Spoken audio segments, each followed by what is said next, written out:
My daughter said I would get nothing from my husband's $55 million.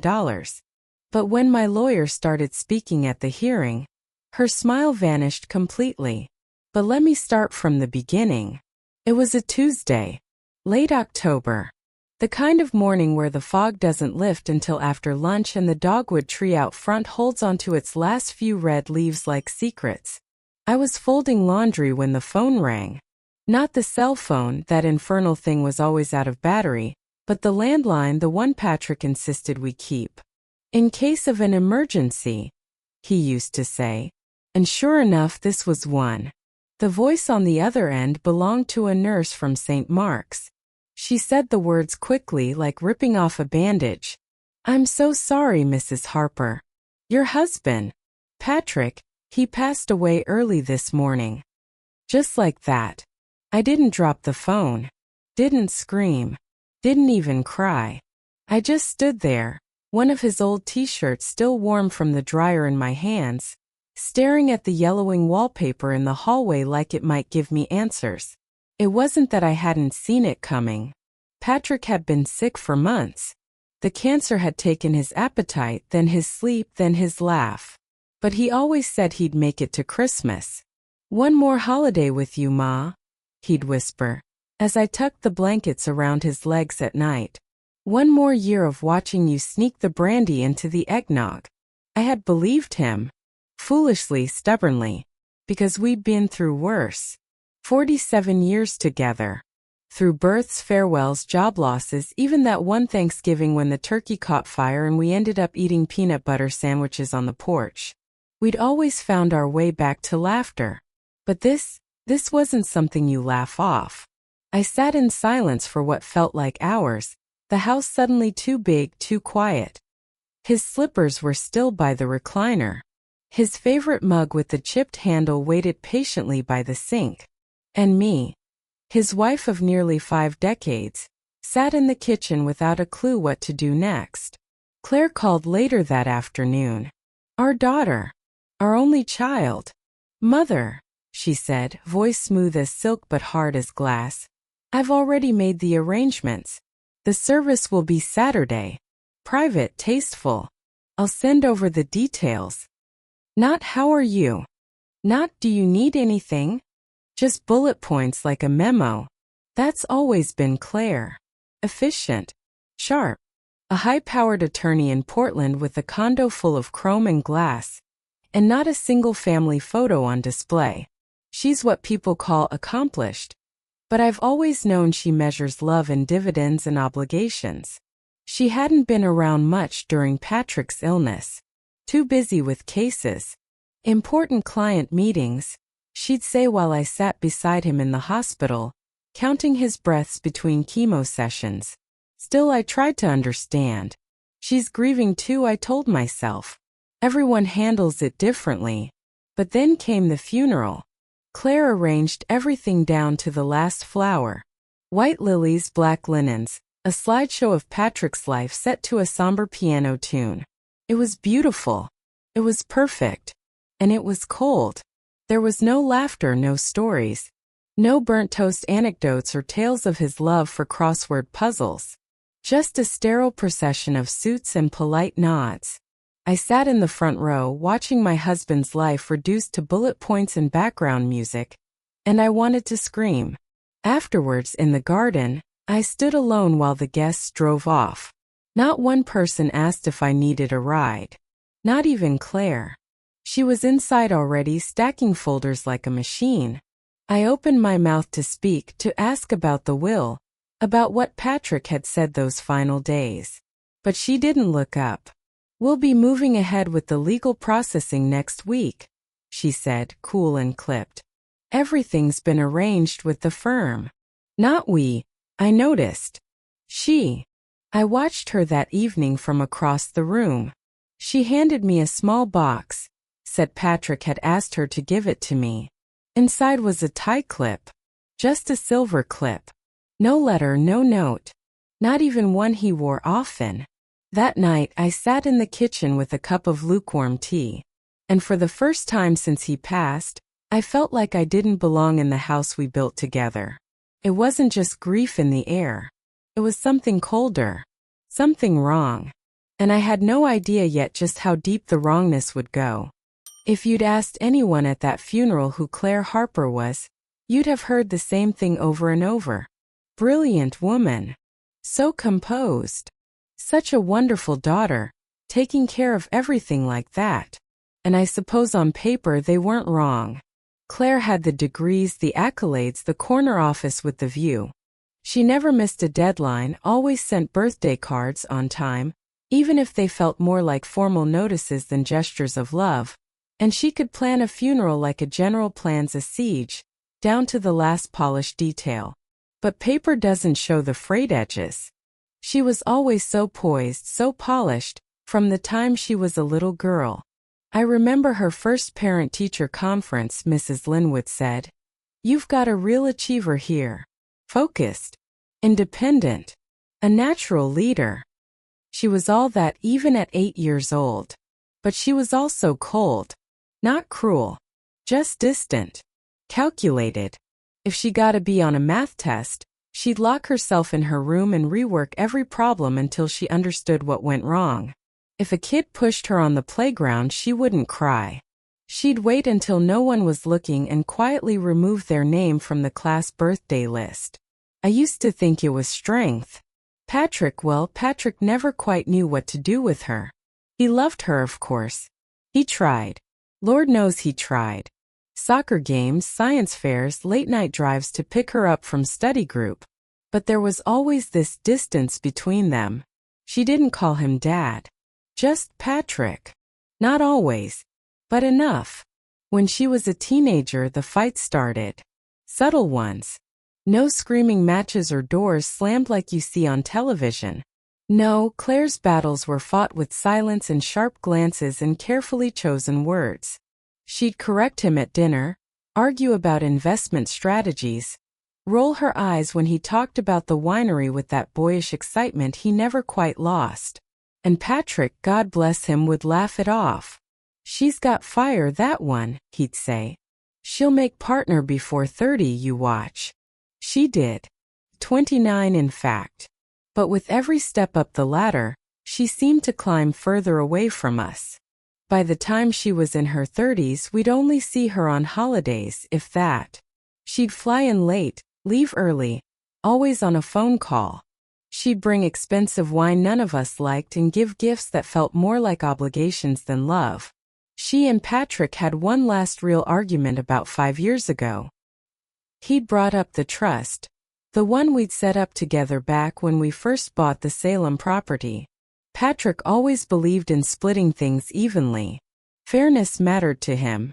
To us. But Claire disagreed. Said it was inefficient.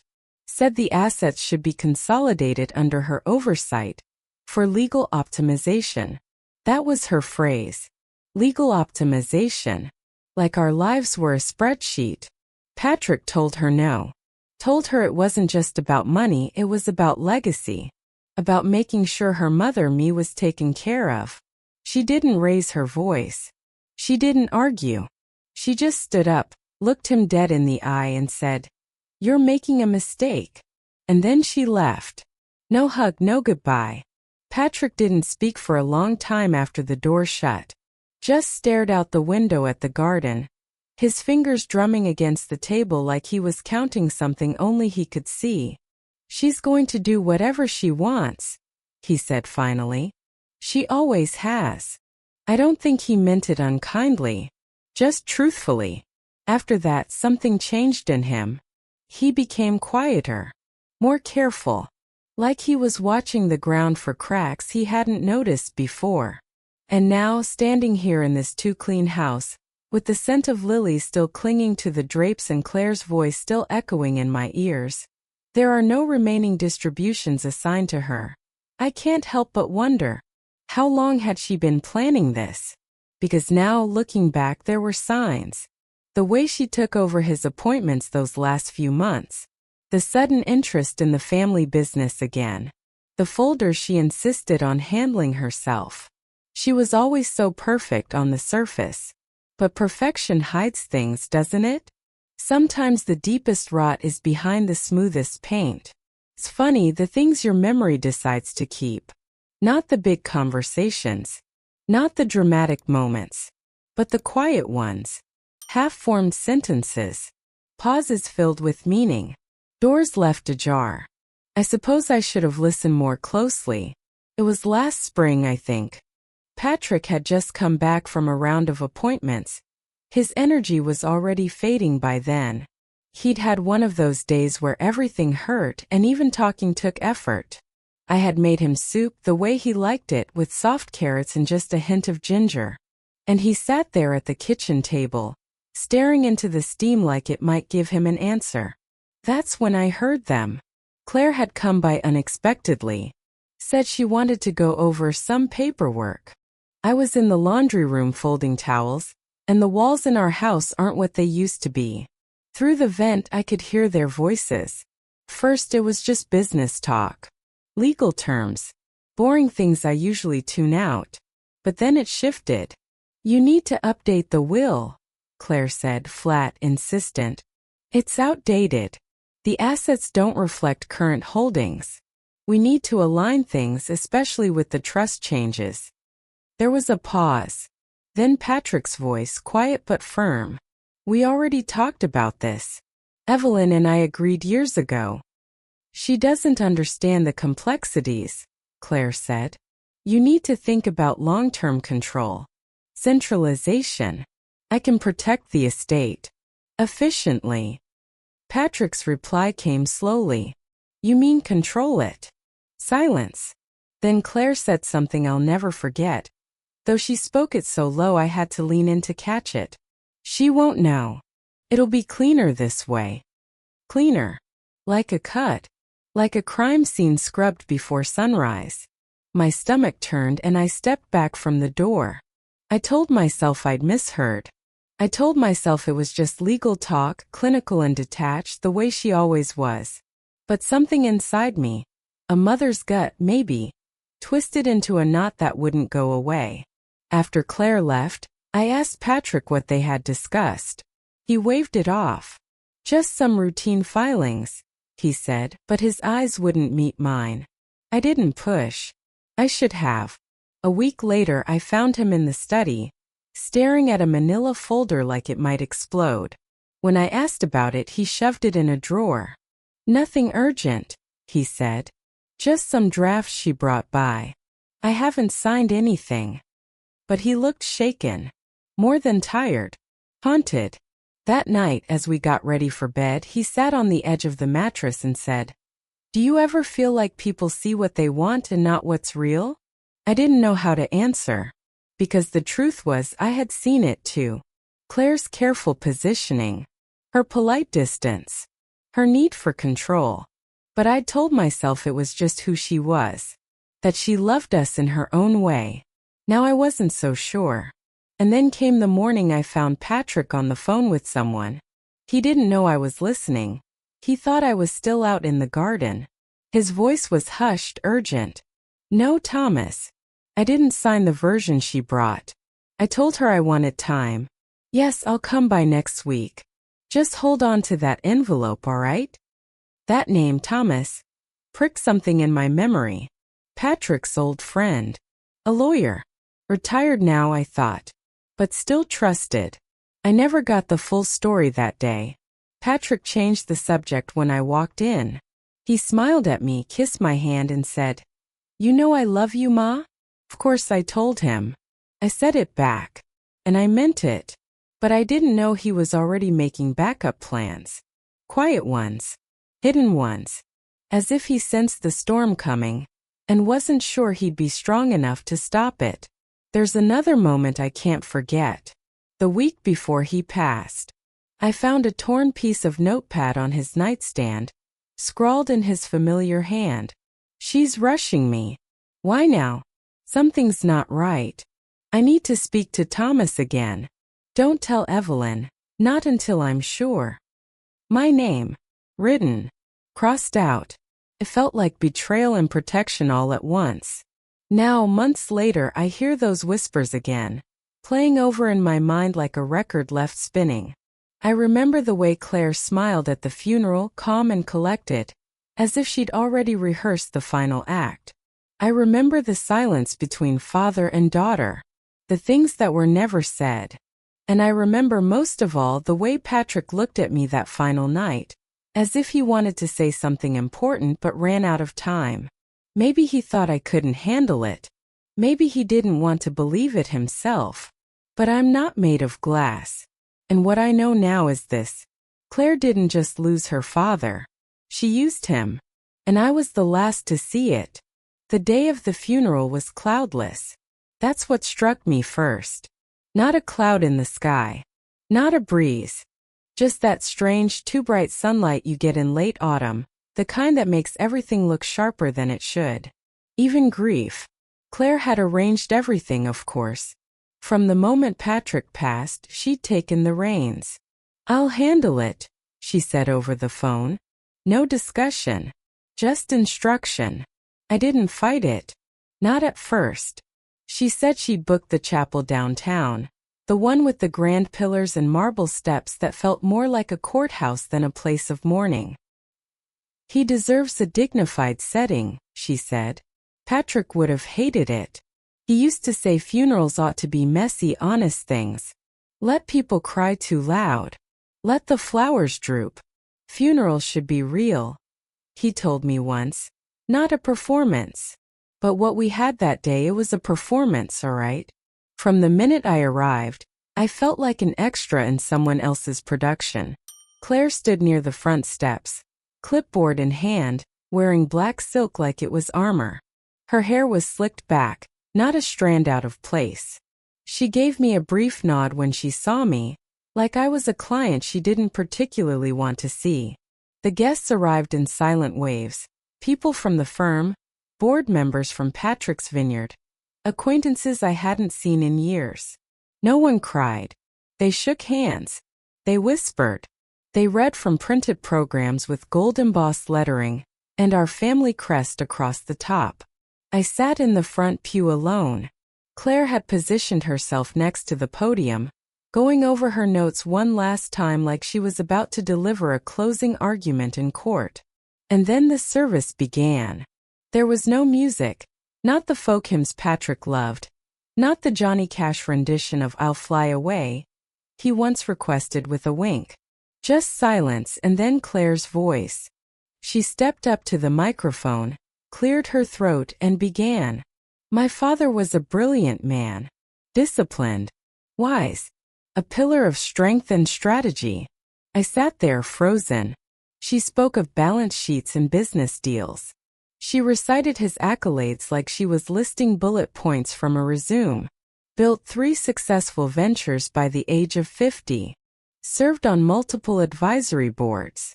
Established long-term capital structures for generational wealth. Nothing about the way he danced with me in the kitchen on Sundays. Nothing about how he'd sneak mints into his pockets for the grandkids. Nothing about the way he used to hum when he read, or how he still left notes on the fridge. It was like she buried the man I knew and built a statue in his place. And the worst part? Everyone clapped. Clapped. At a funeral. It was quiet, restrained, just a few people, but it turned my stomach. Like they thought they were at some gala honoring a corporate titan. Not laying to rest a man who once sobbed watching It's a Wonderful Life on our old plaid couch. After the service, as people milled around the chapel steps drinking espresso from rented carts and picking at pastries like it was an art exhibit, I stood by the garden path alone. No one came to sit with me. Not even Claire. She was too busy shaking hands with a banker from Portland. Smiling. Composed. Unmoved. The night after the funeral, I sat on our bed, still unmade from the morning Patrick passed, and stared at the black dress folded over the chair. Didn't even feel like mine. Just something borrowed for a part one didn't audition for. And then it hit me sharp as a slap. She was rewriting him. Piece by piece. Word by word. Not just how he died, but who he was. I started to think about the look on her face when the lawyer handed out the paperwork. The way she had already placed the folders. already had the documents printed in color-coded tabs. The reading wasn't scheduled until later that week, but she was already directing the narrative. And somewhere in that quiet house, with his slippers still by the bed and his smell still clinging to the robe he left hanging behind the door, I knew something was off. This wasn't just grief. This was precision. And I was beginning to suspect that Claire wasn't mourning her father. She was erasing him and rewriting the ending. 3 days after the funeral, I walked into a conference room that smelled of eucalyptus and printer ink. Claire's firm, sleek, spotless, not a single thing out of place. I half expected someone to hand me a brochure about refinancing instead of reading me my husband's last words. I was 5 minutes late. Traffic. And nerves. Claire didn't even look up when I entered. Just nodded slightly at the far seat, the one farthest from the folders stacked neatly in front of her. 7 people around that table. All in charcoal suits. All staring at documents like they'd already seen the ending. The lawyer, Mr. Klein, cleared his throat and began. Pursuant to the final will and testament of Charles Harper, dated June 14th of this year, we will proceed with the reading and execution of asset distribution. He went through it all like a grocery list. Stocks, commercial property, trust accounts, a partial stake in the vineyard. Claire sat poised, eyes fixed on the papers in front of her, fingers tapping the table ever so slightly. And then came the sentence. All assets shall transfer solely to the custody and management of Miss Claire Harper. I blinked and waited. He kept reading. No mention of me. Not even a line. Not a single word acknowledging the woman who had spent 47 years at that man's side. The woman who had changed his oxygen tanks, who had held his hand during chemo, who had slept in a hospital chair for 6 straight months while Claire sent emails from out of state. Nothing. When it was over, one of the junior associates, probably no older than 30, flipped a page and asked quietly, "And Mrs. Harper's share?" Claire didn't miss a beat. There are no remaining distributions assigned to her under the current filing. Just like that. No eye contact. No explanation. No apology. It was as if I had been erased from the very life I helped build. I didn't react. Not outwardly. My hands stayed folded in my lap. My face remained still. But inside a fire sparked. Not of rage, not yet. Just disbelief. Patrick would never. He wouldn't. We had talked about this. Over late-night tea. Over Sunday breakfast. He said, "You'll be taken care of, Ma. I've made sure of that." He'd always said it with a calm certainty. And now this paper said otherwise. The room emptied quickly after that. No one lingered. Claire packed her folders methodically, the way a surgeon might pack away tools after a procedure. She paused once just slightly as if expecting me to speak. But I didn't. I stood, adjusted my scarf and walked out. Downstairs the cold hit me like a slap. The air had that metallic bite of November, the kind that slips down your collar and settles in your bones. I didn't cry. Not yet. I didn't even feel sad. Just hollow. Like I'd watched my entire life rewritten while I sat silently in the corner. But here's the thing. When something feels that wrong, when your gut twists in that deep, unmistakable way, you can't just let it go. So that night I did what I hadn't done since Patrick died. I went into his study. The chair still creaked the way it always had. His books were still stacked crooked on the shelf. The air still smelled faintly of cedar and pipe smoke. And I opened the drawer. Not deliberately. Not even thinking. My hands just moved. And there, beneath a cloth-bound ledger and a mess of receipts and notes, I found a small manila folder. No label. No date. Inside were 3 sheets of paper. The first, a note in Patrick's handwriting. Shaky but unmistakable. "Claire wants me to update the will. Says it needs to reflect current holdings." I asked her why now. She said for clarity. I think she's being careful. Too careful. She started drawing up papers on my behalf. I haven't signed anything yet. I haven't told Evelyn.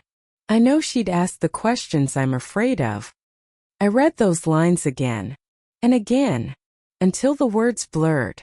The second page, a photocopy of a will. Not the one they read in that room. No, this one still had my name.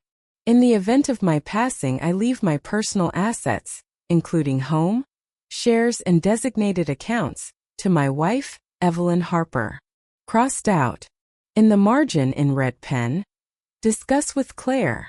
The third page, a schedule. Appointments. Legal consultations.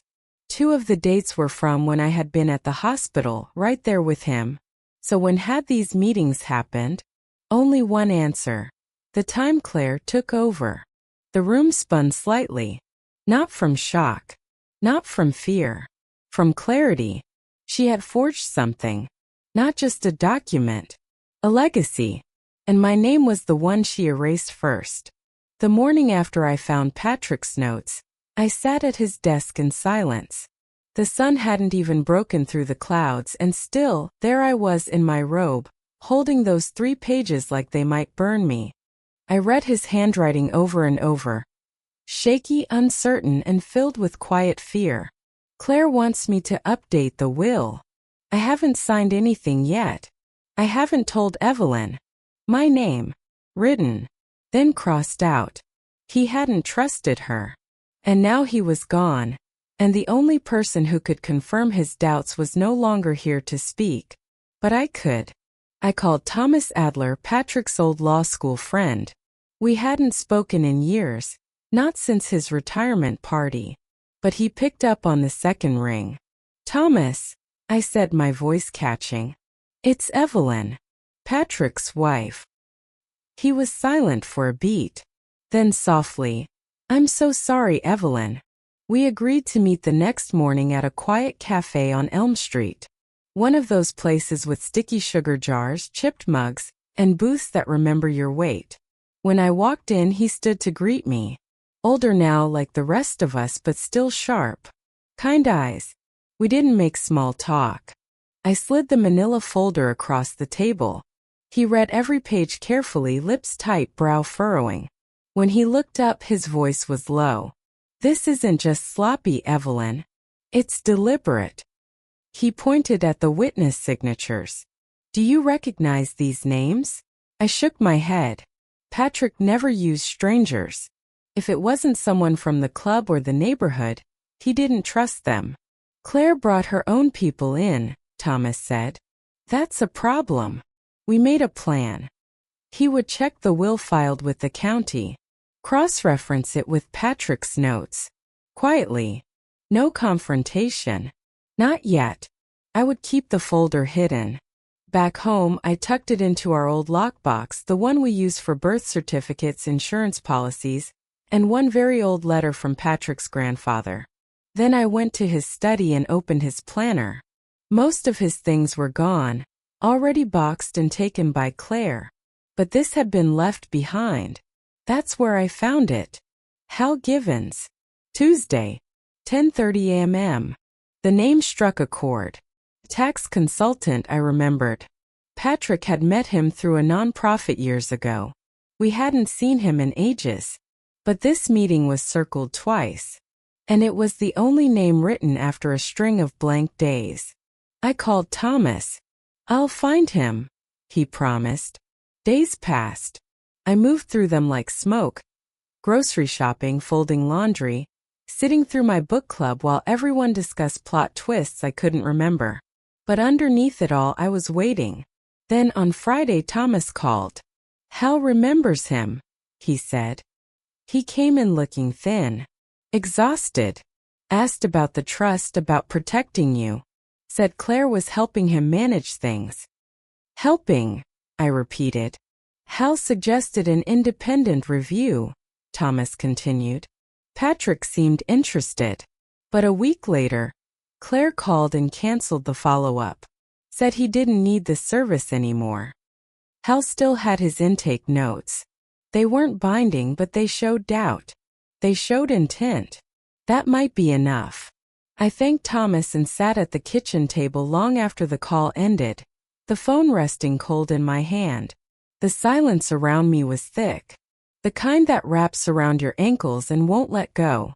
Later, I went to the hall closet and pulled out an old photo album. Not for comfort. For clarity.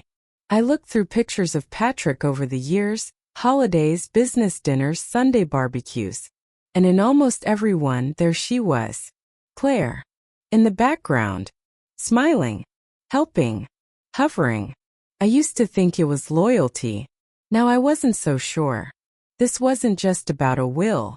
This was about control. Narrative. Power. And I could feel it. Deep in my bones that Patrick had tried to stop it. That folder was his last act of love. A warning. A breadcrumb trail for me to follow. And I would. Thomas called me just 2 days after we met at the cafe.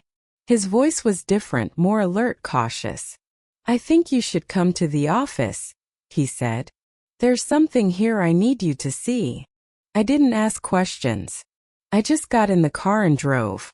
His office hadn't changed much. Same scuffed floors, same water cooler that never quite worked. But when I stepped inside, he was already at his desk, a small brass key in one hand. He unlocked a bottom drawer. The kind no one ever uses unless they're hiding something worth keeping. And then he pulled it out, a sealed envelope. Cream-colored, thick, with Patrick's unmistakable handwriting across the front. To be opened only if questions arise. Thomas laid it on the desk between us. He gave this to me 3 weeks before he passed. Said he had a feeling something might come up. Told me to keep it in the drawer just in case. My throat went dry. He sliced the seal open with a letter opener, hand steady as stone. Inside was a will. A different one. Signed. Witnessed. Notarized. Dated 7 weeks before Patrick died. And my name was right there, clear and unwavering. To my beloved wife, Evelyn Harper, I leave our home, our shared accounts, and half of my remaining personal and business assets. Claire was still named as a beneficiary, but the balance was fair. Honest. Everything Patrick had promised me over toast and jam those quiet mornings at the kitchen table. Thomas tapped the page. This is legally binding. More recent than the one she filed.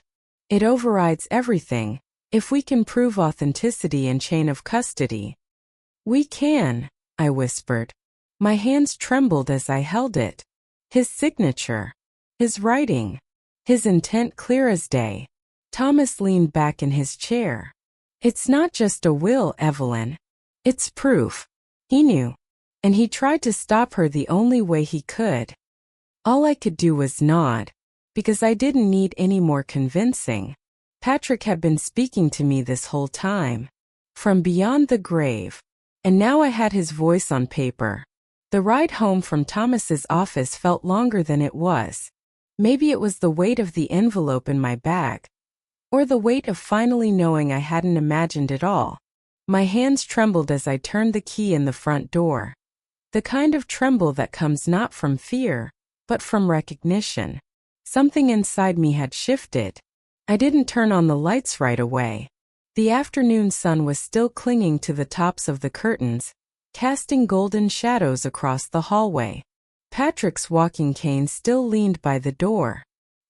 His slippers were tucked neatly where he'd last left them. I stepped over them like I always did, only now I saw them differently. Not as leftovers but as breadcrumbs. A life paused. I placed the envelope on the dining room table, right in the center where we used to have our Sunday dinners. The paper was smooth, thick. Expensive. Carried the kind of weight you feel in your chest, not your hands. And the signature.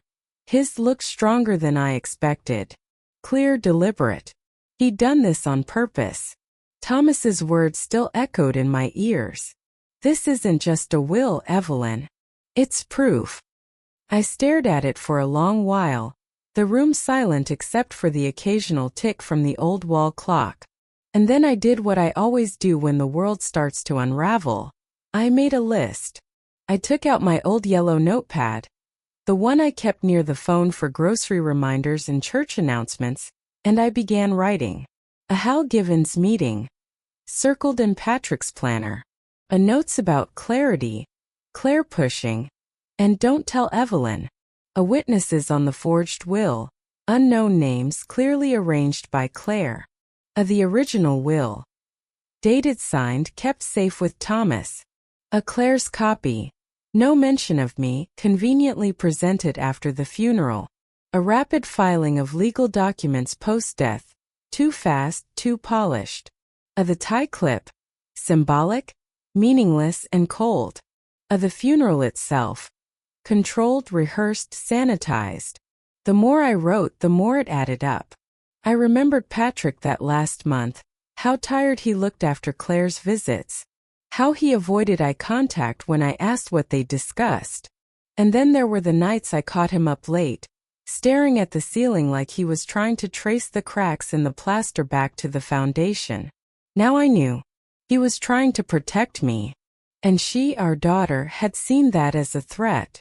I opened my file cabinet, the one Patrick used to call the fortress, and pulled out every piece of documentation I still had. Bank statements, old wills, trust paperwork, medical bills. I laid them across the table one by one like I was setting a place for the truth. In the back of one folder I found a printed email. I'd forgotten I had saved it. Claire had forwarded it to Patrick 3 months before he passed. The subject line read, "Updated will language, draft 3.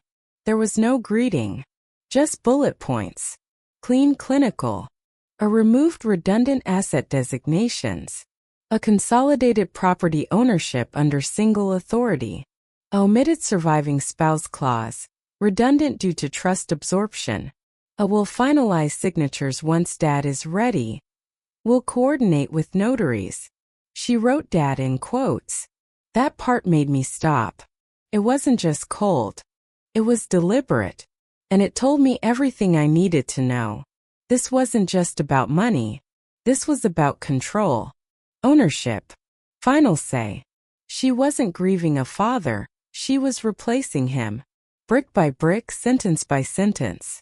I made tea and sat down with my notebook again. The old kettle hissed in the background. My hands were steady now. I wasn't scared. I was awake. I flipped back through the planner, the calendar, the folder from Thomas. To be opened only if questions arise. Patrick knew she'd try something. He'd seen the pattern. The way she pushed. The way she smiled too politely. The way she had started showing up not with flowers but with forms. He hadn't said anything to me. Maybe because he didn't want me to worry. Maybe because he didn't want to believe it. But somewhere deep inside he had known this day would come. And he had left me the tools to fight back. Not loudly. Not with vengeance. But with the truth. I walked through the house that evening, touching each item like it was part of a map. His cufflinks on the dresser. His reading glasses on the side table. The dent in the couch where he always sat, still faintly visible if you looked just right. He hadn't vanished. He'd left me a trail. And I had finally begun to follow it. I woke early that morning. Didn't need the alarm. I suppose when your life's been flipped the way mine had, sleep becomes a background character. I sat by the window with my coffee, looking out at the yard Patrick once kept so neat. The hedges needed trimming, and the grass was yellowing early. He would have noticed that. Around 10 I drove to Thomas's home. His house smelled like cedar and old tobacco, the kind Patrick used to smoke before the doctors took it away. Thomas led me into his study. Bookcases full of thick legal texts. A typewriter in the corner that hadn't been touched in decades. He had papers waiting for me. "Ready?" he asked. "As I'll ever be," I said. He started slow like a man walking a widow into a storm. "I've been going over everything. The dates. The filings. The names. And Evelyn, it's not just suspicious anymore. It's methodical." He pulled out a chart, one he'd printed out in color. Each row was an appointment Patrick had in the last 3 months of his life: medical visits, treatments, physical therapy. He'd compared those dates with Claire's so-called meetings for will updates and estate planning. "Take this day," he said, pointing to July 6th. "She claims Patrick met with the notary and finalized the revised will. But according to the hospital records, he was sedated for a bone marrow test that morning and kept overnight for observation. There's no way he was lucid, let alone signing legal documents." He showed me 3 more instances like that. Days where she claimed he met with legal representatives, signed addenda, or gave instructions, when in truth he was hooked up to IVs, barely eating, barely speaking. "She waited until he couldn't argue," Thomas said, his voice low. "And then she forged the ending." I swallowed hard. "How do we prove it?" He opened another file. I pulled digital records from Patrick's email account, at least the ones that weren't deleted. There's no evidence of him ever sending or receiving a draft of the will she filed. But we found a document draft on an internal drive at her law firm. He tapped a paper clip to the folder. This was created from an IP address assigned to her office. He paused. "It gets worse. The email was never sent to Patrick. It was saved, edited, then exported as a PDF. She printed it from the firm's printer and had it signed by 2 out-of-state notaries." I blinked. Strangers. Independent contractors. Not based here. No known ties to Patrick. Hired probably for convenience. They didn't know what they were witnessing. I leaned back, the air suddenly too thin. "She used her firm," I said. "To write it. To file it. To bury me." He nodded. "And she counted on no one questioning it. On your grief keeping you quiet." "Well," I said softly, "she miscalculated." Thomas smiled, just a flicker. Then he handed me another sheet. A letter of declaration. A form we'd need if we were going to challenge the will in probate court. "We'll need to submit this by the end of next week. The earlier the better. And we'll need to be ready. Once she's served, she'll fight." "I'm not afraid of a fight," I said. "Not anymore." Thomas nodded, but there was something kind in his eyes, something fatherly. "You know, Patrick once told me you were the strongest person he ever met. Said you had a spine like iron, but hands gentle enough to raise roses and a daughter." I almost smiled. Almost. Because I had raised a daughter. But what she'd become, that wasn't gentle. I stood, folded the letter, and slid it into my handbag beside Patrick's true will. "Let her come," I said. "Let her try." Because I was done playing the grieving widow. Now I was a woman with proof, and I was going to use it. The courthouse smelled of old wood and cold coffee. I sat quietly at the front of the gallery, hands folded over my purse, the sealed envelope tucked safely inside. Beside me was Thomas, calm as ever in his blue suit, his briefcase resting against his leg like a guard dog. Claire walked in 5 minutes before the hearing, perfectly composed in a dark gray blazer and heels that didn't make a sound. Her hair was pulled back tight, not a single strand out of place. She didn't look at me. Not once. Just gave a curt nod to her lawyer, a young man in an expensive-looking suit who didn't bother hiding his smugness. The judge was a woman in her 60s with silver hair and sharp eyes. "We are here to hear the petition for the verification of the last will and testament of the late Charles Harper." The young lawyer stood first, presenting Claire's case. "My client, the sole beneficiary of the estate, has filed the most current version of the will. All documents were properly notarized and submitted through legal channels." He spoke smoothly, confidently, like it was already decided. When he finished, the judge turned to Thomas. "Mr. Adler?" Thomas rose slowly. He didn't have the flash of the other lawyer, but he had something better, truth in his pocket. "Your Honor," he began, "we are here today not to challenge the fact of a will, but to clarify which version of that will reflects the genuine, legal and moral intentions of Mr. Harper.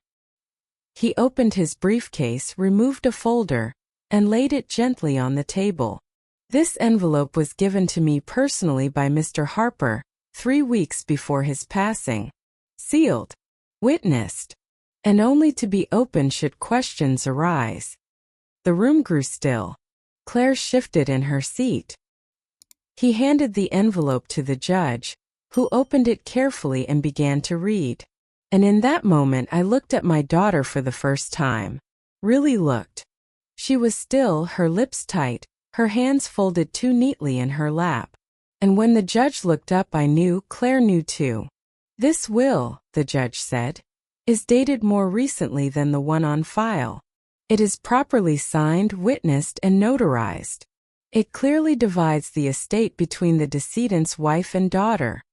She set down the papers. It will be upheld. $55 million goes to you in the inheritance of Mrs. Evelyn Harper. Claire didn't speak, didn't flinch, but something in her eyes cracked. Just for a second. And Thomas, God bless him, he let out a single soft laugh.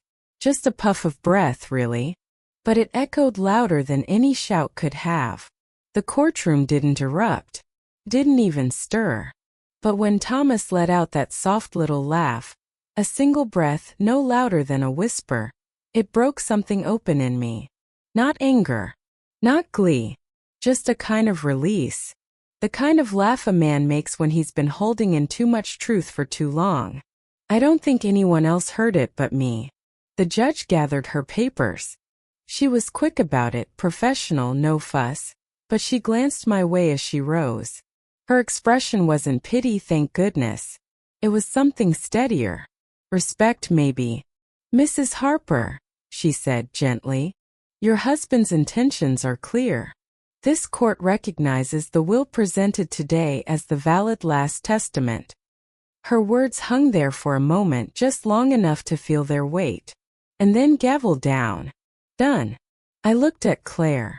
I hadn't all morning. Not really. And now as she sat frozen, staring straight ahead at nothing at all, I saw what I needed to see. Her eyes weren't angry. Not yet. They were blank. Like someone who thought they'd won the war before they'd even seen the battlefield. She hadn't prepared for this. She thought I'd go quietly, play the grieving widow while she rewrote our history in footnotes and ledgers. But I hadn't. And now the world knew it. Her lawyer leaned toward her, whispering fast, flipping through his notes, looking for something. Some clause, some loophole, that might undo what had just happened. He wouldn't find one. Because what Patrick left behind wasn't just a will. It was a lifeline. A map. One last act of love that Claire couldn't erase with clean paper and practiced smiles. Thomas touched my arm. You all right? I nodded. Getting there. You want me to walk you out? I looked at the bench. The same one I'd sat on while they read out a will that erased me. The same room that had made me feel invisible. Until the truth walked in wearing Patrick's signature. No, I said. I'd like a minute alone. Thomas understood. He always did. As he packed his briefcase, I turned once more to look at Claire. She still hadn't moved. And for the first time I didn't feel like the mother she abandoned. I felt like the woman she'd underestimated. I stepped out into the autumn air and took a breath that filled my lungs all the way down. It had been a long time since I breathed like that. Really breathed. I walked down the courthouse steps, my heels clicking on the stone, slow and certain. Each one felt like a heartbeat. When I reached the bottom, I sat on the cold marble bench that wrapped around the corner and watched people pass. Strangers with coffee cups and briefcases and lives that had nothing to do with mine. I rested my hands in my lap and waited for the feeling to come. It wasn't triumph. Not exactly. It was more like balance. Something in the world had tilted back to where it should have been. Not perfect. Not painless. But right. I pulled the will from my handbag and laid it on my lap. I didn't open it. I didn't need to. I just held it. Patrick's last words. Not shouted. Not argued. Just written down with the care of a man who still believed in fairness. I whispered, "Thank you." And in that moment I didn't just feel loved. I felt seen. And that, my dear, is more than most people get in this life. I didn't turn on the television when I got home. Didn't answer the phone. I slipped off my shoes, put on Patrick's old cardigan, the one that still smelled faintly of cedar and aftershave, and sat by the window with a hot cup of tea. I made 2 cups out of habit. One for me. One for him. It was something we used to do every evening, ever since we were young. Even when words were scarce, the tea always made things better. It was simple. Honest. 2 chipped mugs, 1 sugar cube each. Now there was only silence across the table. But it didn't feel cold anymore. Not today. You see, justice had a strange way of changing the temperature in a room. It didn't bring back what you'd lost, but it made space for you to grieve it properly. That day in court, I didn't just win a legal case. I reclaimed the truth of my life, the truth of our marriage, of my husband's wishes, of my place in the home we built. Still, it came at a cost. Claire, my only child, my little girl who used to hold my hand when she crossed the street and left drawings under my pillow just because. She once told me she wanted to grow up and buy me a house bigger than any castle. That girl. She disappeared somewhere along the way. And standing across from her in court, I realized something I never wanted to admit. She'd left me long before Patrick died. Maybe not physically, but the tenderness was gone, replaced by ambition, control, coldness dressed in pearls and a polished smile. What broke my heart wasn't the forgery, or even the erasure from the will. It was the look in her eyes when it all fell apart. There was no shame. No apology, no flicker of regret, just calculation. She was already working through her next move, and I saw it all clear as day. The sweet, imaginative girl I once braided hair for? She was gone, and in her place stood a woman I hardly recognized. But here's what I've come to understand, my dear. You can love someone with your whole soul and still not let them destroy you. Love isn't permission. It's not a debt. It's not silence in the face of betrayal. It's knowing when to stand up and say, enough. That's what Patrick tried to do when he left that envelope. He couldn't stop her. But he believed I could. And I did. Not with fury. Not with bitterness. But with quiet resolve and one foot in front of the other, day after day. I don't know if Claire will ever speak to me again. I'm not even sure I want her to, not yet. Not until she understands what she did. Not until she's ready to look me in the eye and speak to me not as an obstacle, but as her mother. It's a strange thing loving someone who's hurt you. Stranger still is choosing not to hate them. But I do love her. Always will. Because love like that, it doesn't evaporate. It settles in the bones, in the way you still cut their toast diagonally or remember their favorite color. But that love? It doesn't blind me anymore. Sees clearly. And what it sees is this: I survived. Not just the loss of my husband, but the betrayal of my daughter. And I'm still standing. Still drinking tea. Still living. That's the power of truth. Blood may be thicker, they say. But I've learned truth runs deeper. Flows through everything real, everything that lasts. And when the people you love forget who you are, truth is the thing that holds your name. So I sit here now, alone but not lonely, because I have memories that are mine, a home that is mine, and a legacy, Patrick's, that no one could rewrite, no matter how carefully they tried. If you take anything from my story, let it be this: speak when it counts, fight when it matters. And never let someone else's fear become your silence.